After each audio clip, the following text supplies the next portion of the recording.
Jadi tidak aku ciptakan jin dan manusia kecuali untuk menyembahku. Jadi siapakah yang menyembahku di ayat itu?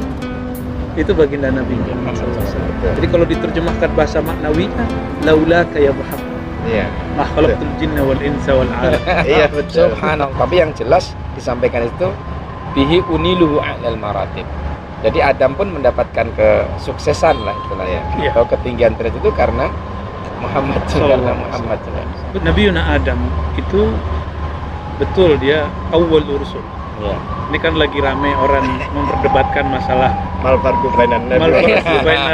Nabi wa Rasul. Iya. Yang disetir itu kan kalam Ibnul Munzir. Iya. Kalam Ibnul Munzir mau fi muskilah, nggak ada masalah di kalam Iya. Ibnul Munzir bahwa tidak ada lagi khilaf, tidak ada syak bahwa Nabi dilahirkan tahun Fil lalu diutus bu'itsa.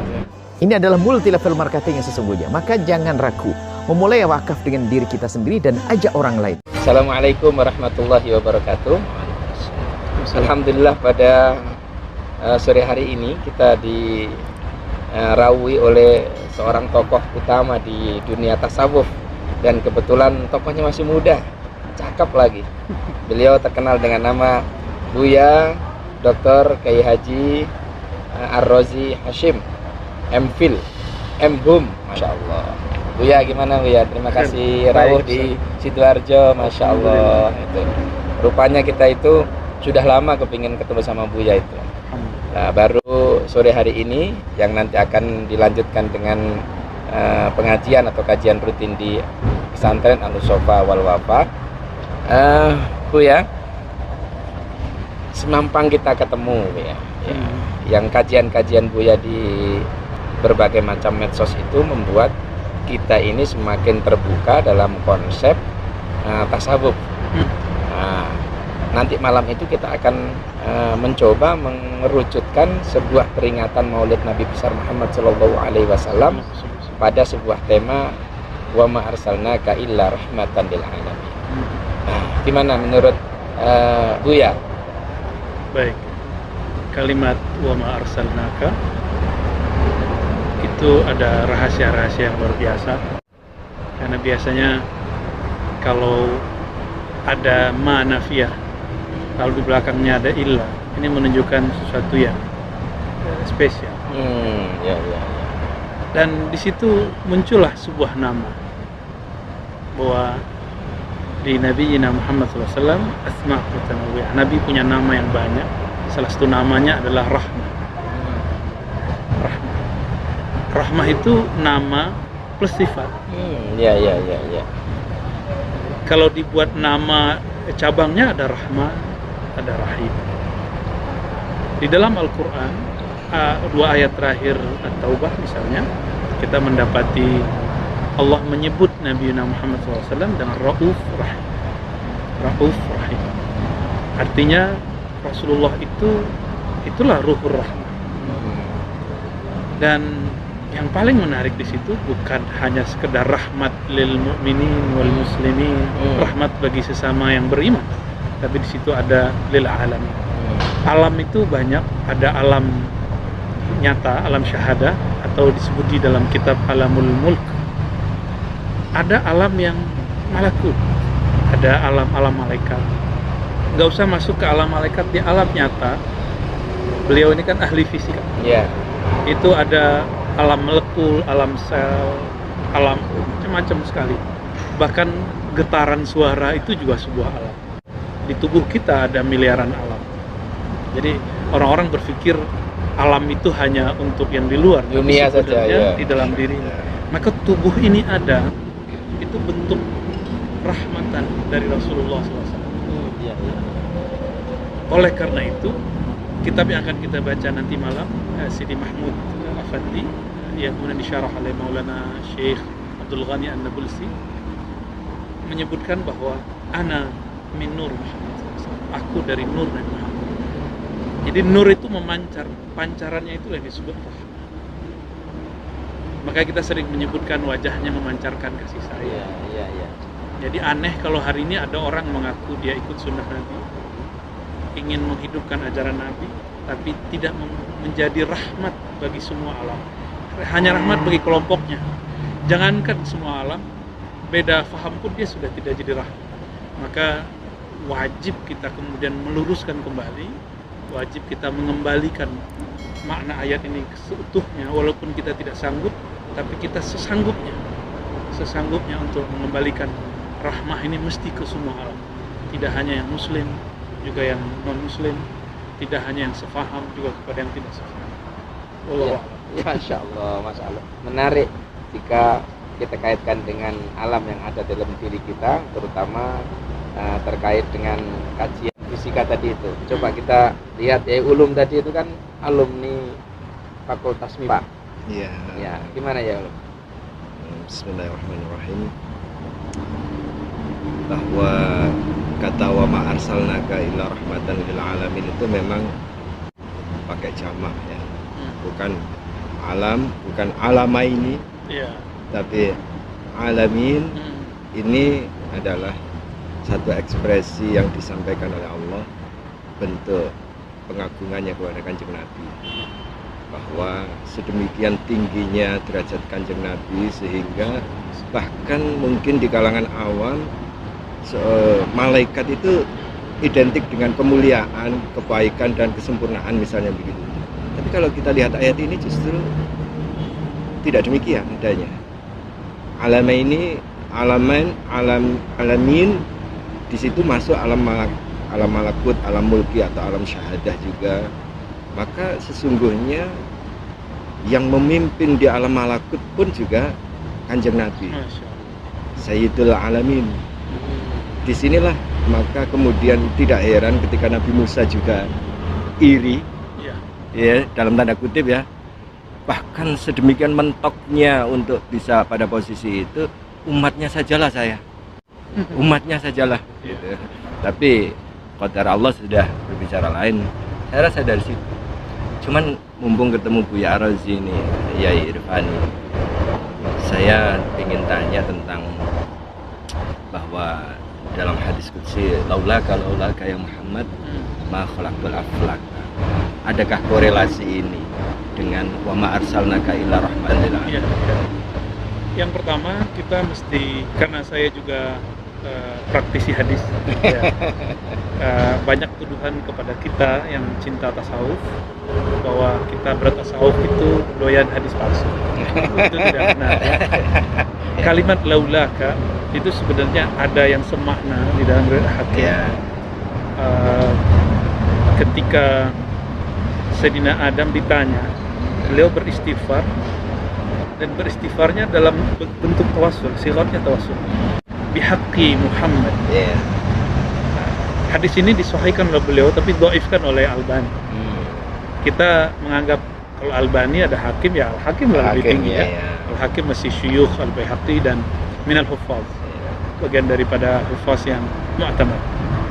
Dan memang hadis begini mereka doyan mendhaifkannya.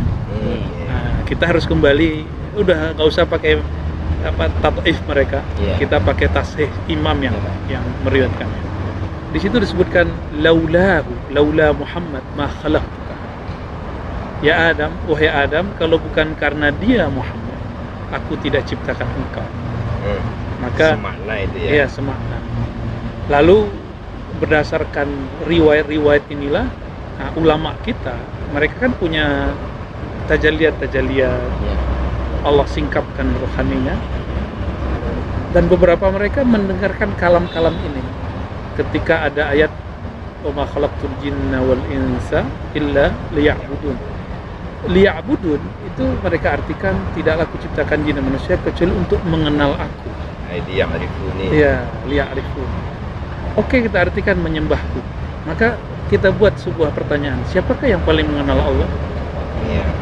Nabi mengatakan ana a'lamukum billah. Hadis sahih. Aku yang paling kenal kepada Allah. Kemudian siapakah yang banyak ibadahnya? Rasulullah juga. Maka ya'bud, ya'rif ini sama, ya'lam. Jadi tidak aku ciptakan jin dan manusia kecuali untuk menyembahku. Jadi siapakah yang menyembahku di ayat itu? Itu baginda Nabi Muhammad SAW. Jadi kalau diterjemahkan bahasa maknawinya, laulaka ya Muhammad. Ma khalaqtul jinna wal insa wal alam. Iya betul. Subhanallah. Subhanallah.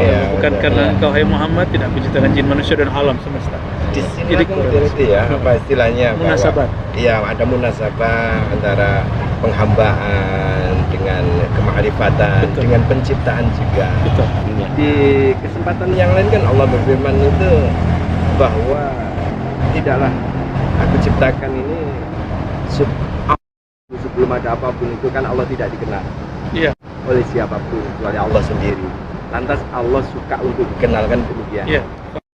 Nah, kemudian Allah menciptakan makhluk. Maka sebenarnya penghambaan tanpa adanya kemakrifatan itu Kosong. Kosong. Kosong. Jangankan itu, pengakuan sendiri yang biasa kita dengar dari Maulidud Dibai, Ya. yang orang itu membaca hadisnya qila huwa Adam, Hmm. qala Adamu bihi uniluhu a'lal maratib. Itu lepas dari hadis ini kajiannya apakah itu hadis yang dhaif atau hadis yang sahih, tapi yang jelas disampaikan itu bihi uniluhu a'lal maratib. Jadi Adam pun mendapatkan kesuksesan lah istilahnya, Iya. atau ketinggian derajat itu karena Muhammad, karena Muhammad. Betul, betul. Nabi Yuna Adam itu betul dia awal rusul. Ya. Ini kan lagi rame orang memperdebatkan masalah malfarqu bainan nabi. Nabi wa Rasul. Iya, iya. Yang disetir itu kan kalam Ibnul Munzir. Iya. Kalam Ibnul Munzir mau fi muskilah, nggak ada masalah di kalam Iya. Ibnul Munzir bahwa tidak ada lagi khilaf, tidak ada syak bahwa Nabi dilahirkan tahun fil, lalu diutus bu'itsa sebagai rasul membawa syariat. Tetapi kaunuhu nabiyyan itu sudah jauh sebelumnya. Iya. Sehingga Nabi Adam ruhaninya sudah mendapatkan rahmah nubuatnya Iya. Nabi Muhammad SAW. Maka ada kalimat di situ bihi, Iya. ya, atau bihaqi Muhammad. Nah, di situ adalah kaunuhu nabiyyan. Dan ini sesuai dengan hadis Imam Tirmizi, hadis Imam Darimi, hadis Imam Ahmad, hadis Imam Hakim. Kalau kita gabung jadi sahih li ghairihi, Ya. bahwa kuntu nabiyyan, aku sudah menjadi nabi. Adam belum ada, masih bainal ma wa tin, ma wal jasad, ma war ruh, kad nafkhir ruh. Itu ada beberapa redaksi. Artinya apa? Kaunuhu rahmatan. Sampai kapan kira-kira rahmat itu akan diberikan oleh Nabi? Selama yang punya rahmah ini masih ada. Siapa yang punya rahmah? Allahu Ar-Rahman. Ar-Rahman. Itulah ceritanya ketika di akhirat nanti juga masih bisa memberikan rahmat, bahkan tidak hanya kepada umatnya. Ya, justru ini yang dilupakan banyak orang, Ya. bahwa di akhirat nanti orang-orang pun tidak lagi beribadah untuk cari pahala. Ya. Mereka ingin gimana menatap Allah sedekat mungkin. Nanti nikmat-nikmat surga bagi khawasul ibad, khawasul arifin itu menjadi hambar. Maka mereka setiap 500 tahun menginginkan bertemu Allah dalam hadis yang sahih itu. Ya. Akhirnya Allah membuka tirai hijab, lalu menampakkan rahmannya, rahimnya. Ini yang dirindui oleh semua ahli surga di Firdaus. Ya. Ketika kemudian ditutup dan baru dibuka lagi 500 tahun, mereka mencari cara gimana mampu boleh mendekat kepadanya sebelum 500 tahun. Maka mencari makrifat tidak berhenti dengan matinya tubuh. Ya. Ya. Betul. Akan Iya. berlanjut terus. Itu Lanjut yang terus. menjadi himmahnya ahlu thariq.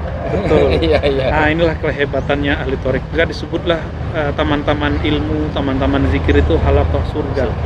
Halaqah taman-taman surga. Ya. Karena surga yang didahulukan itu sebenarnya adalah ma'rifat yang dihidupkan semasa kita ada sekarang. Jannatul Dan tidak Ma'arif. mungkin seseorang itu bisa makrifat kepada Allah Maha Rahman Maha Rahim tanpa melalui rahmahnya Enggak baginda mungkin. Rasulullah. Mustahil. Sallallahu- Mustahil. Mustahil. Mustahil. Iya. Hatta Nabi Adam, Nabi Muhammad bin Abdullah ini belum lahir. Ya. Iya, Beliau sudah bermakrifat dengannya. Ya. itu ya. Bermakrifat karena asbab Nabi Muhammad. Apalagi kita. Boleh nggak dikatakan bahwa ujung atau ghayahnya rahmatan lil alamin adalah ma'rifat billah? Iya. Saya ini bisa seneng dengan panjenengan ini kan karena ada rahmahnya beliau. Iya. Rahmah ini nggak mungkin ada kalau kita nggak kenal di alam ruh dulu. Betul.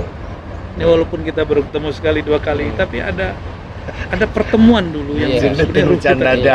Al-arwah junud. Ya, itu juga yang dulu Iya. kita di Madura pernah ingatkan saya dan teman-teman waktu itu.